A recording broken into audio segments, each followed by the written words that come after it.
Brendan, can we start with some team news? Is Dyson Maida back and fit for tomorrow? Dyson's not available, no. Ali Johnson should be okay. Hopefully all been well, so that's great news for us. Just going back to last weekend's game against Dundee, I know you said that the fan protests weren't the reason that you lost that game, but Liam Scales has been in here and described it as a slight distraction. Is there a worry that if this continues, the longer it goes on, that it can have an effect on the guys on the pitch? Listen, I'm sure there's studies throughout the world in terms of the impact of whether it's positive or negative of what this type of thing has on a team and a club. So. But all you can really do is the players and the coach and manager. Of course, you're going out fired up to start the game well and get going. And of course, there's a disruption, but you have to deal with it. And that's something that, like I say, we have to be mindful of now. There's also been a lot made of your comments after the game about Honda Civics and Ferraris. Can you just clarify what you meant by all of that, and can you understand why some may view that as a criticism of your players? Yeah, well, I don't know because I haven't seen or read or heard anything. But yeah, I was based around the speed in our team. Clearly, it's not the same as what we had last season. So, and I'm pretty sure both of those cars got a different speed. So that was the reference to that. Brendan, do you understand the interpretation of the comment? Because I think the focus has switched to what impact that might have on the players that are here right now. Yeah, I'm not really worried, to be honest. You can't please everyone, and I'm not going to start trying to do that now. So no, the players know that I'm with them. I've always been with them, and yeah, our focus is now on performing and performing to our best level. The narrative around recruitment seems to just keep being there all the time.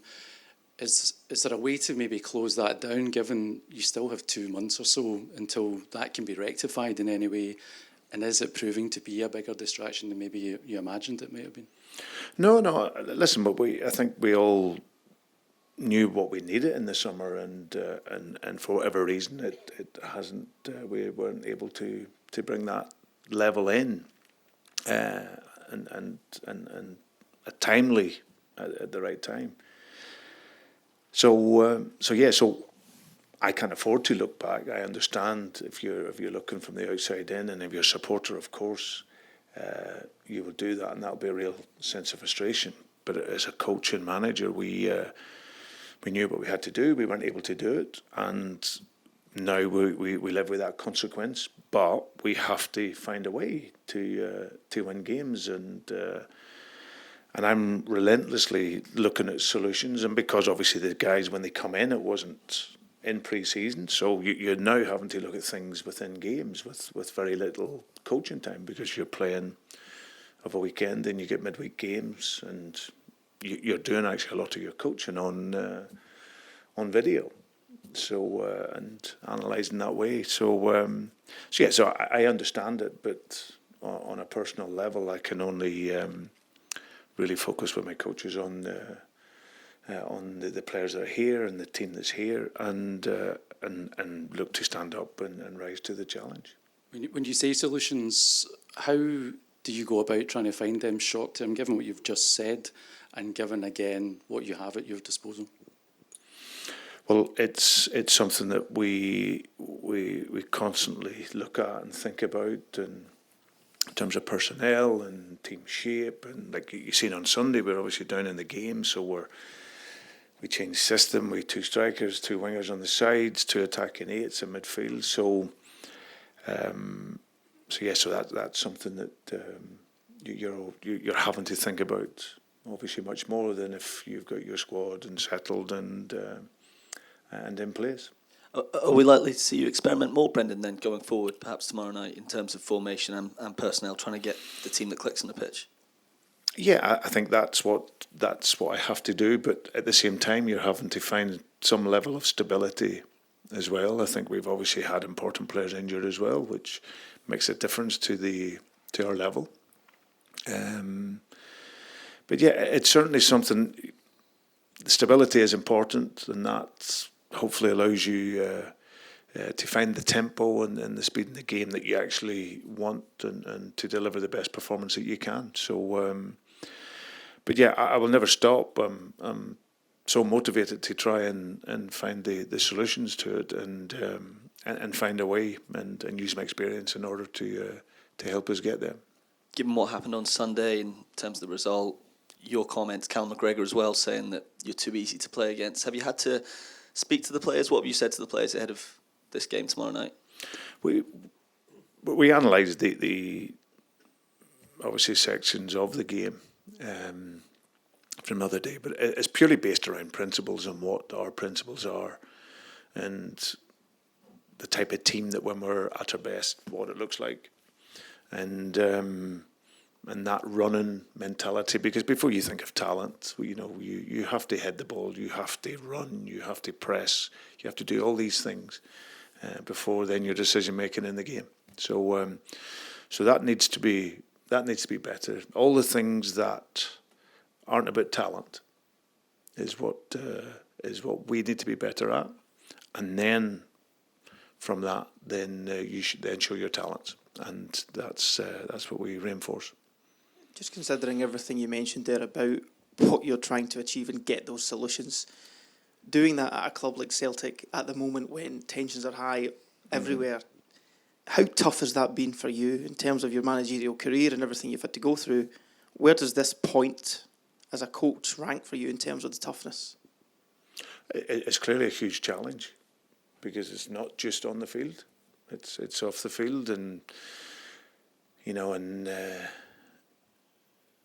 I want this club. I love this club. I want this to be the best it possibly can be. It's not the face. I want us to show what we've seen at the weekend, both off the pitch and on the pitch. That isn't what Celtic is about for me.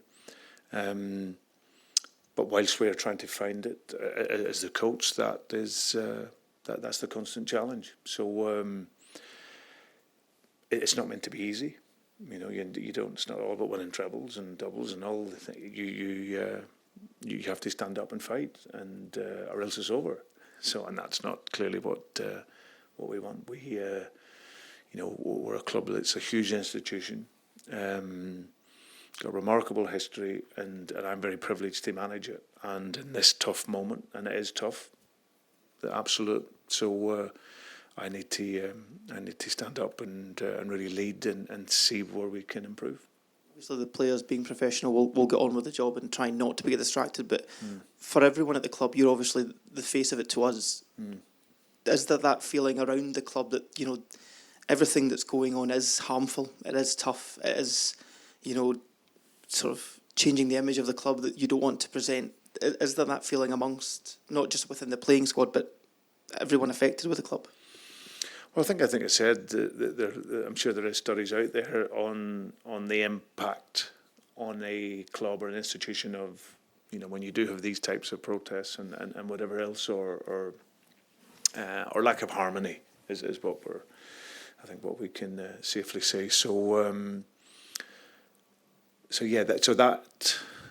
that'll be out there somewhere on what that brings. But listen, we in the football side, we have to get on with it.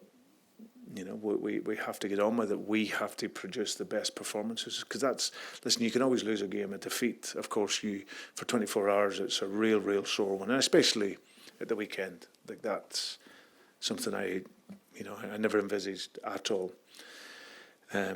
But you have to stand up, and you have to focus on that, and focus on the performance, because if you perform well, then you normally get what you deserve. Can I just ask, is there a time scale for Dyson Maeda's return? Is that a serious injury? Well, no, he's suffering stiffness with his lower back and his hamstrings. I think in the last game here against Motherwell before the international break, he just felt his hamstrings. So we've had some positive news on it, but got no timeline on it. He certainly won't be ready for tomorrow, and then we'll see where he's at for the weekend. Brendan, just to be sure, do you stand by the Honda Civic comment, no regrets over it? Yeah, listen, it's something that I said at the time, and I said it because I felt it. So I've got no regret now. From Sunday, do you get a sense that the players are stung, that they're ready to come out and show what you would regard as their proper selves as players? Yeah, but we have to. I think that when you lose a game and you lose like we did away at Dundee, then the next game is the next opportunity, and that's where we have to stand up and fight now. Like I say, we need to get a level of performance, and I need to get a level of performance out of the squad that allows us to be consistent and be creative, and that's what we're looking at doing. Brendan, with regards to your unhappiness at the lack of speed that was in your team's play on Sunday, do you feel you have the players with the pace that you need in the squad just now? They're just not showing it. The team isn't just showing it. Do you feel that there is that capability there with the players you have at your disposal just now? Well, no. I think this was part of my explanation to the first question. No, we don't. It's different profile of player. You know, if you think of what we had, the football's going to look different. You know, the Kyogo and the Daizan when he's playing, and Nicholas Kuhn is a different level of speed. So we don't have that. So it's the game will look different, but we can still be better and faster and more dynamic interactions, and that's the challenge. Is that something that Alistair Johnson can possibly help you with? That's good part of his game. Dyson made as well. Is that exacerbating it? Do you feel their absence? Yeah, but I think that's their strengths, their physicality. Obviously, he's been out for a while, Ali, but he gets into the areas that we want to arrive into and creates goals, and as well as giving the balance defensively. Dyson, like you say, he's wherever he's played. If you think of the Motherwell game, I used him on the right, on the left, and he ended up scoring through the middle. So his importance is obviously hugely missed. So, but we also need more. We need more from everyone, and I know the squad are very determined to deliver that. Hi, Brendan. Excuse me. I don't know if you're aware of a kind of Glasgow phrase, the word scunnered. Some people, you're aware of it. Yeah? No, I know that one very well. Some people may be suggesting that, that yourself was maybe seeming a bit scunnered, given that all the kind of things around the club in the summer and protests and all this kind of stuff, and even injuries and form and all that stuff. Is that the case? And how is your motivation? I mean, who motivates the motivator? You mentioned intensity and all these kind of things. How is that from your perspective in terms of the job, and what's ahead of you the next few weeks and months? Yeah, listen, it's a great question, Michael. I think that I've never been so more motivated in my time at Celtic. I think that if I look at my own style as a coach, I would say I'm it's a transformational style. So I think I can come into a club and teach and inspire and motivate players. And at this point in time, I can't be any more motivated to turn it around, because it's okay when you're winning trophies and playing great football and everything else. The challenge is, and we all have seen the challenges from the summer through till now, and the continuation of that. So I'm so determined to try and turn the feeling around and the feeling on and off the pitch. Because for me, it's not what Celtic is about, or not what Celtic should be about.